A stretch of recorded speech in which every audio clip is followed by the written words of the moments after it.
Hey, what's up everyone? Recently I reviewed some videos by Nate Belmar, which is why some of you asked me to review some videos by Luke Belmar. As far as I understand, that's his brother.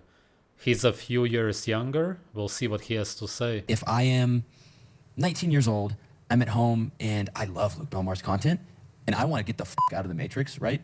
How do I identify these things and what do I do realistically, right? Like what are my first steps? Where do I go? Go do some push-ups.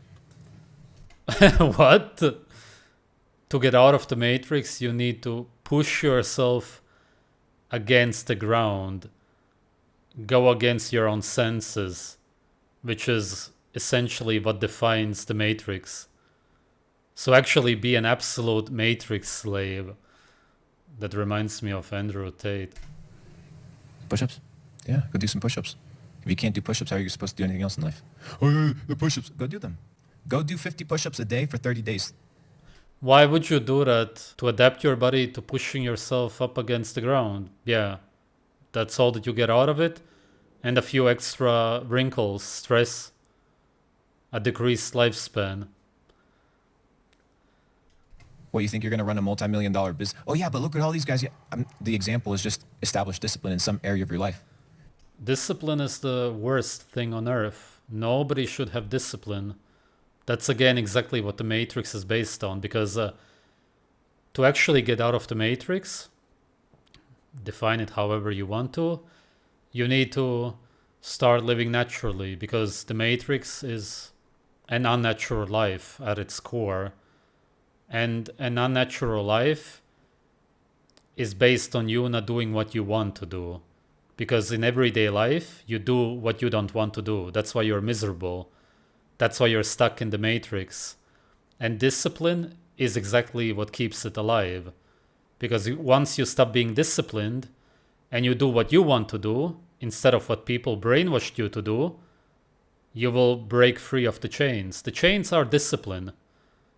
The matrix is discipline, essentially. Win in some area of your life. Win. Have a small win. You know the little monsters in your life that you shouldn't have? Those are the ones that you need to attack, and they're individual for each person. I said push-ups because for the longest time, I never wanted to do push-ups. Now every single... Not for the longest time. You never wanted to, and you still don't. You still hate it, obviously, because every human on earth hates doing push-ups. And now you were brainwashed to do it. That's the only difference. Congratulations. You're a loser. All day I do 100 push-ups. Just normal. Just boom, boom, boom, boom, boom. 50. Wait, hold up. 50. When do I do them? Before my meal. Crank out 50 push-ups. All right, perfect. I earned my meal. Now I'm going to go for a 10-minute walk after I eat. And these are the small habits that instill. Yeah, these are the small chains that you put around yourself. To actually enjoy the meal, I need to do push-ups. I need to punish myself, and only then I can eat. Kind of like religious people used to whip themselves, and only then they were allowed to have some kind of joy or to enjoy their meal. And actually, in case you don't know, the word discipline comes from religions.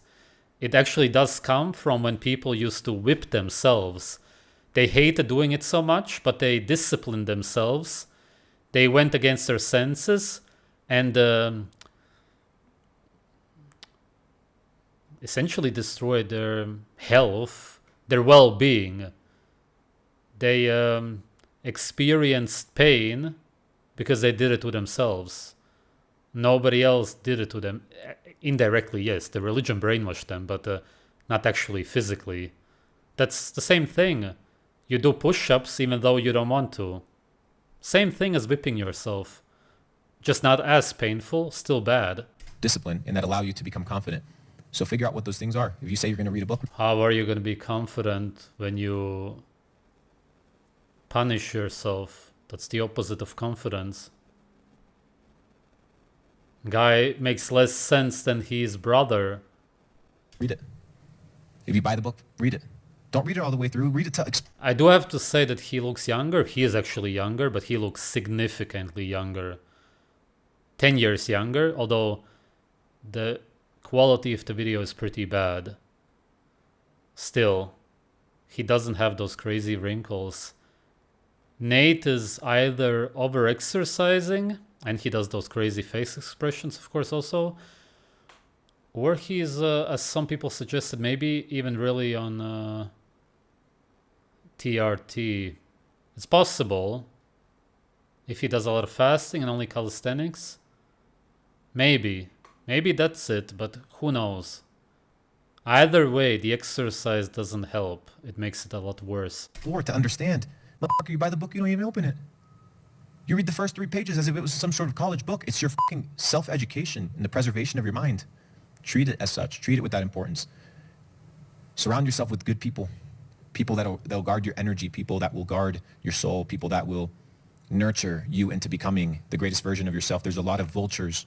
All of these dumb terms just recycled. That's it. Nothing new, nothing meaningful, nothing you can learn from it. Really horrible, dumb video full of ignorance and inexperience. Value vultures out there. Vampires of energy that will suck you dry if you allow them. Succubus. And it's important to identify these people and get rid of them if they don't want to change. Because in this journey of self-development, in this journey of becoming the best version of yourself, you're going to have to leave a lot of people on the way.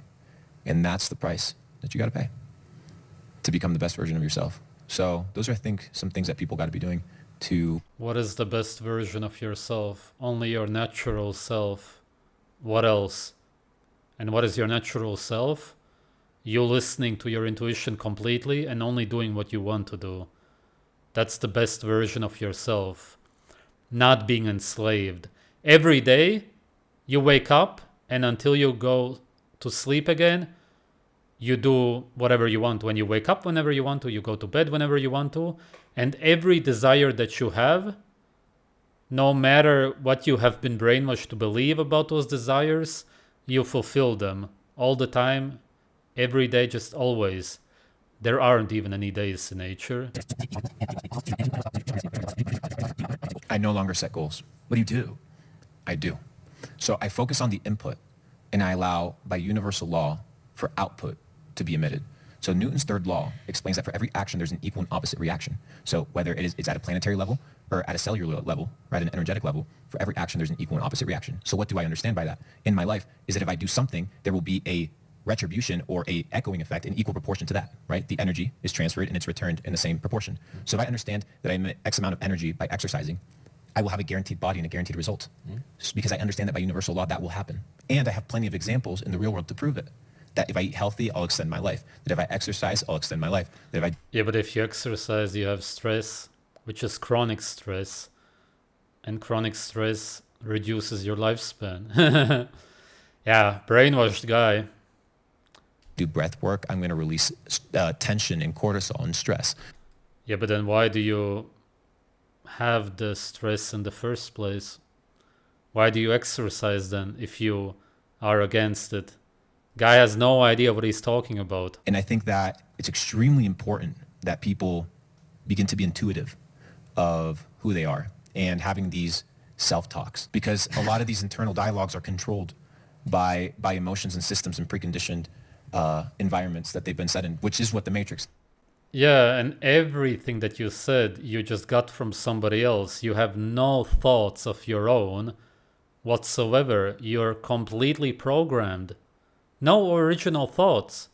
Just eat healthy, which probably means plants, same as his brother. Yeah, so meat also. The brother also drinks alcohol. Exercise. Where did he get it from? He learned it from other people. Does a human body naturally want to exercise, exert itself, have stress? No. Humans in nature do the opposite. So completely programmed. Yeah, he's just a robot, a programmed robot, like Richard Ramirez said. Most people today are programmed robots. That's all that they are. He's no exception. And his beliefs appeal to people because they got their information from the same source, which is the Matrix. When you step out of the Matrix, you're not going to be popular. You're not going to be liked. If people like him, I don't think that he's popular, but recycling the same nonsense can get you popular. That says everything, because people, the majority of people on Earth, should try to, at first at least, reject your ideas. not that they should be doing it, but that's how it will be, realistically, because anti-matrix talk is very scary and off-putting to people. It scares them to hear the truth, which isn't part of the matrix. It scares them to hear about nature, what the humans naturally want to do, our real desires. So it should be very off-putting content, and it should not be appealing to most people. Your content should be very offensive to people. That's the only anti-matrix content you could be making. His content is the definition of matrix content. I know it's a loaded question, but I guess how much of it would you recommend people to get in an energy of receiving and downloading wisdom to make their life work? Because I feel like it's probably not the type of thing that's disconnected from you doing well in one area of business or another, from also the mastery of what you eat and who you are and what you put in your mind. Does that make sense? Like, how much of it is energy, and on a practical level, how can people apply that to start making their life work? Yeah. Very loaded question, but I wanted to inform it because I know there's people out there that have logical questions about one part of it, but I feel like you have an answer for you that informs so many parts of it. Yes. Two things. One, how you do the small things is how you do the big things. Because the small things, just like the big things, showcase your character. They showcase your nature. They showcase who you are.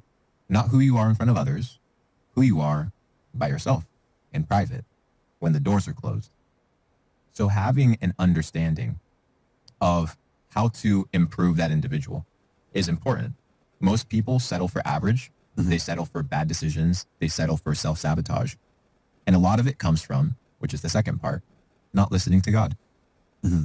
God is the answer. Oh wow, is he also religious? What the hell? To everything.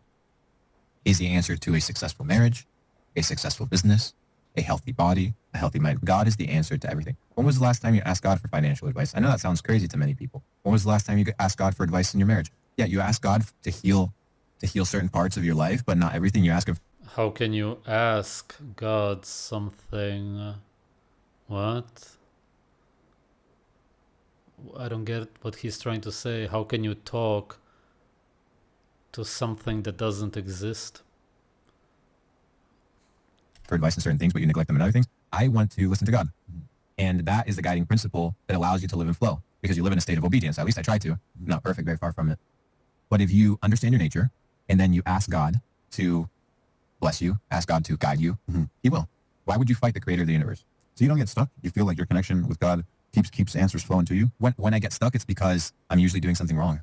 And so you just fix that behavior and you get unstuck? I ask God to show me what I need to fix, which is the truth. And if you obey the truth, your life improves. If you disobey the truth that God tells you, you will continue to suffer, because God is telling you the truth so that you can live a blessed life, not for you to live in suffering, because he loves you. And the objective is for you to live a good life. And a good life is based on his design, not on your design, not on how you want to live. He's exactly describing nature, and he's exactly describing the kind of life that he's not living, because discipline is exactly the opposite of nature.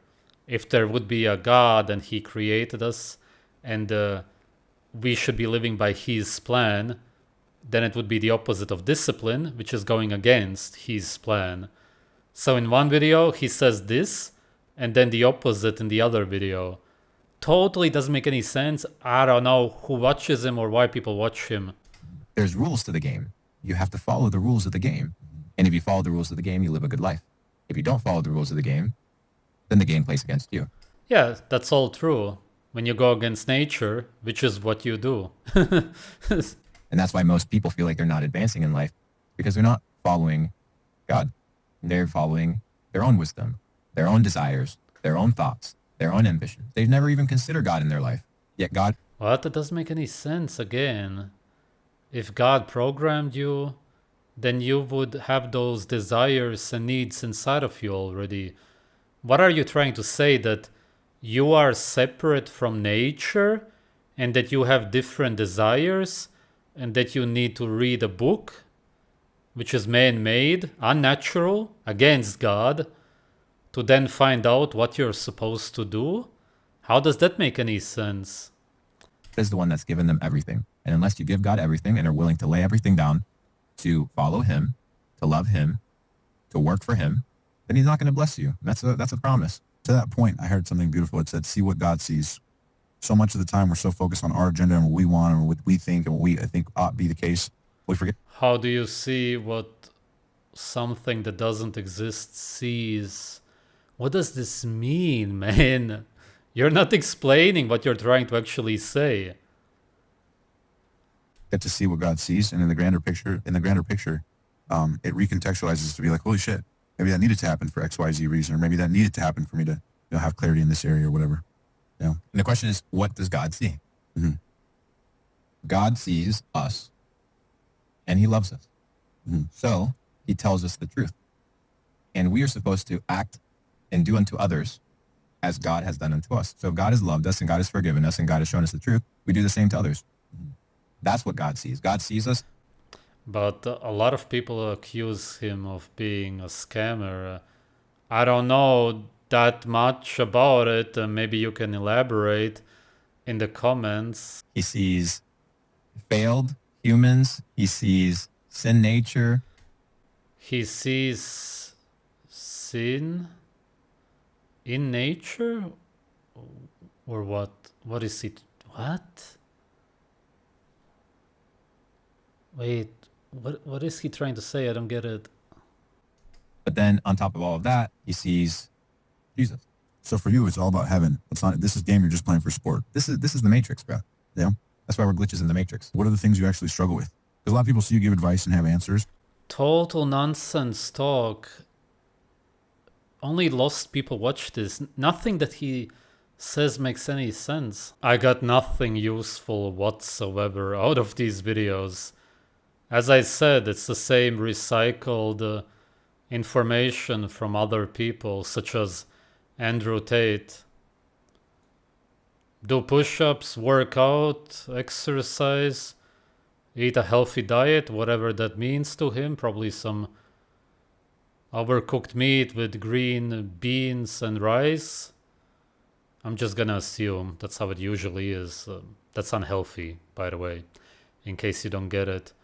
And then he also talked about crypto, NFTs and whatever.